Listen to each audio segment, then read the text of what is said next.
बुढ़िया ने क्यों चुराई गणेश जी की खीर। एक बार गणेश जी को खीर खाने की इच्छा हुई तो वे मुट्ठी भर चावल और प्याली में दूध लेकर पृथ्वी लोक की ओर चल पड़े। वे घर घर जाकर बोलते, कोई मेरे लिए खीर बना दो, लेकिन बालक जानकर सबने अनदेखा कर दिया। अंत में एक बुढ़िया बोली, बेटा ला, मैं तेरी खीर बना देती हूँ। उसने चूल्हे पर एक छोटा सा बर्तन चढ़ा दिया। यह देख गणेश जी ने कहा, बुढ़िया माँ, घर का सबसे बड़ा बर्तन रखा हो उसे चूल्हे पर रखो। तब बुढ़िया ने उसे बाल लीला समझकर एक बड़ा बर्तन चूल्हे पर चढ़ा दिया। थोड़ी देर बाद जैसे दूध में उबाल आया तो बुढ़िया की आंखें आश्चर्य से फटी रह गईं, क्योंकि पूरा बर्तन दूध से भर गया था। इस बीच गणेश जी ने बुढ़िया से कहा, दादी माँ, मैं नहाने जा रहा हूँ और आने के बाद खीर खाऊंगा।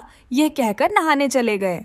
कुछ देर बाद बुढ़िया के पोते पोती आए और कहने लगी कि उन्हें भूख लगी है, तो बुढ़िया ने उन्हें भर पेट खीर खिला दी। तभी अचानक खीर की सुगंध से खींची एक पड़ोसन भी चली आई तो बुढ़िया ने उसे भी एक कटोरी खीर दे दी। बुढ़िया के बेटे की बहू भी ये सब देख रही थी तो उसने भी चुपके से एक कटोरा खीर खा ली और एक कटोरा खीर को छुपा कर ले गई। बड़ी देर हो गई थी और गणेश जी नहाकर नहीं आए तो बुढ़िया से भी रहा नहीं गया, तो उसने एक कटोरा खीर ली और दरवाजे की ओट में जाकर बोली, आरे गणेश या खीर खा ले। यह कहकर खीर खाने लग गई। कुछ देर बाद गणेश जी नहाकर वापस आए तो बुढ़िया बोली, बेटा खीर खा ले। तब गणेश जी ने कहा, मैंने तो खीर खा ली। बुढ़िया आश्चर्य से बोली, बेटा कब खाई?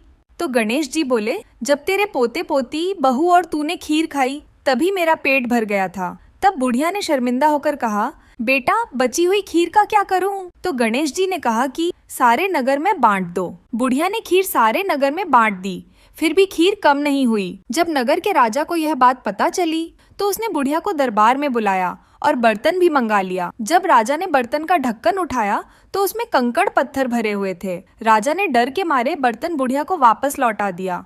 घर आते ही बर्तन पुनः खीर से भर गया। बुढ़िया ने गणेश जी से पूछा, अब इस बची हुई खीर का क्या करूं? तब गणेश जी ने कहा, इसे घर के आंगन में गाड़ दो।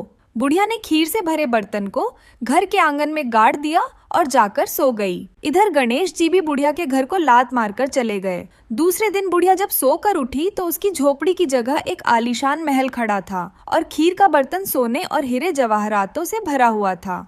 हे गणेश भगवान, जैसा धन बुढ़िया को दिया वैसा सबको देना। कथा कहने, सुनने और हुंकार भरने वालों पर अपनी कृपा दृष्टि बनाए रखना। यदि कथा पसंद आई हो तो कमेंट में जय गणेश जरूर लिखें। कड़ाकेरी ठंड और जनवरी री राता में जदा धोरारी धरती धुंधरी चादर ओढ़ लेवे है, उन टाइम सगड़ियारी ताप सु घणी ज्यादा अठेरे लोगारो हेत कालजे ने गर्माहट देवे। रंग रंगीली पागा और पधारो मारे देश री गूंज में एक ऐसो चैन है जिको दुनिया में कठे ही कोनी। आ खाली माटी कोनी, आ तो वीरा रे बलिदान और मीरा री भक्ति री वहां पावन धरा है। जठे मौसम भले ही कितो ही ठंडो हो जावे पण मनुहार री मिठास कदे फीकी कोनी पड़े। साची बात तो आ है कि राजस्थान री माटी री सुगंध और अठेरो निस्वार्थ ने हर अनजान धड़कन ने भी आपरो बना लेवे है। ओ ही तो मारो रंगीलो राजस्थान है।